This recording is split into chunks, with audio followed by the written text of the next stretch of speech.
Hi, I'm Don Peterson, PGA golf professional, coming to you from the Swing Factory Golf Center in Woodstock, Georgia, just north of Atlanta. Today I'd like to do kind of a product review.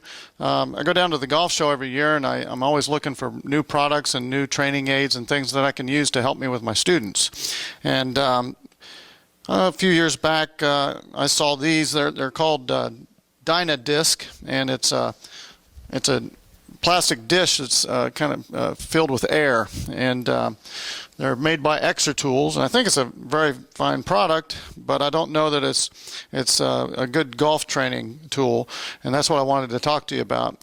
I see personal trainers use these, and I've seen golf coaches and golf teachers working with their students and putting them on this kind of an unstable base where they could try to learn balance and also maybe the backswing motion and maybe even some downswing motion. And so I tried this when I was down at the golf show. I thought, wow, this is interesting. Let me see what it feels like, and let me see if it's something that I can use. And my immediate thought was, that's not something I want to do, because I feel like I want to use the ground and when I swing, and I use legs and core muscles to help me make the backswing. I'm using the ground for my leverage, and this makes me almost feel like I can't use the ground. So I felt like, wow, this is wrong. It makes me use muscles that I don't really want to use when I swing. So I didn't have anything to back it up other than the thought that I just don't believe in that. But then I joined a club up the road here called Lifetime Fitness, and they sent out a magazine. It's a very good magazine. It's called Experience Life. I have a lot of great articles in there. There was an article a couple of years ago, 2009, magazine called Build Your Balance, and it was written by Gina DeMillo Wagner. You guys can go look it up online. It's a great article, and I'm talking about stability versus instability, improving your balance on solid ground.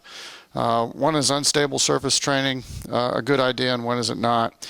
And there was a lot of the information was from a guy named Eric Cressy, and he's got his own company. It sounds like CSCS, Cressy Performance Training Center in Boston.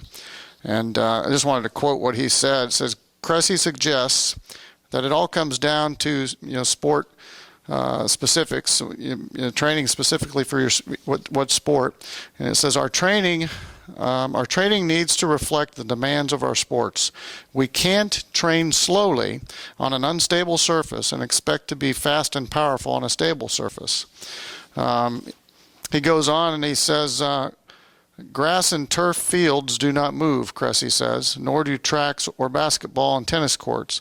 So unless you're preparing to surf, skateboard, or snowboard, wobble exercises may detract from your goal, performing well on solid ground. So it makes sense that if you're trying to use a solid surface to generate power and speed, why would you train on a surface that wobbles?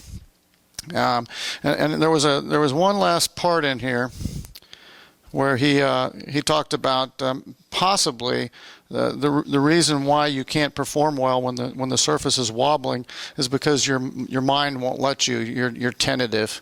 So that made sense to me, and for that reason I don't use unstable surfaces to train with. And but you can do your own research, and like I said, look up the article. But this would be something that I would not use for training in golf. I hope this helps you move down a path towards learning to swing better for you. Thank you, and I'll see you again soon.